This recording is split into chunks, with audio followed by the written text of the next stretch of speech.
አንድ ሳነበው በጣም ያስገረመኝ ጥቂት ሰዎች ጽፈውታል በአማርኛም የውጭም ሰዎች ከኛ ጠቅሰው ጽፈውታል እንደው በጣም ምናልባት ፈገግ የሚያሰኝ ታሪክ ነው አንድ ጳጳስ መጥቶ ኢትዮጵያ ውስጥ እንደምታውቁት እንደ ግብጽ ሜዳማ አይደለችም ኢትዮጵያ በጣም ተራራማ ሀገር ነች እና ክህነት ለመስጠት ከሀገር ሀገር መንከራተት በፈረስ በበቅሎ በእግር ተራራ ለተራራ መውጣት ያልፈለገ የተቀናጣ ጳጳስ መጣ ይባላልና መጥቶ እንደምታውቁት ክህነት የሚሰጠው እፍ በማለት ነው እፍ በማለት ጸጋ መንፈስ ቅዱስ ይሰጣልና ይሄ ሰውዬ እኔ ተራራ ለተራራ አልወጣም ስልቻ አምጡልኝ አላሉ ስልቻ ማለት እንግዲህ ለማያውቅ ሰው ለዚህ ትውልድ ወይ ፊኛ ልበለው መሰለኝ ትንፋሹን እፍ ብሎ ያንን ትንፋሽ እያስተነፈሱ ክህነት እንዲያድሉ ማለት ነው በዚህ ደረጃ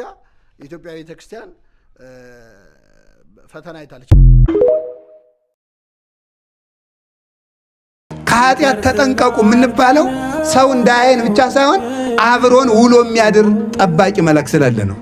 አይገርማችሁም እስኪ አንድ ጥያቄ ልጠይቃችሁ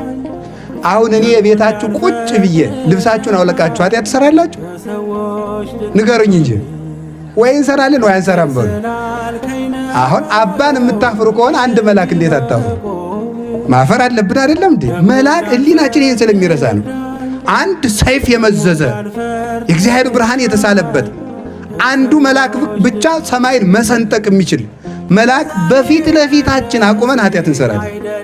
ያ መልአክ ደግሞ ይጠብቀናል የትም ስንሄድ አይለየንም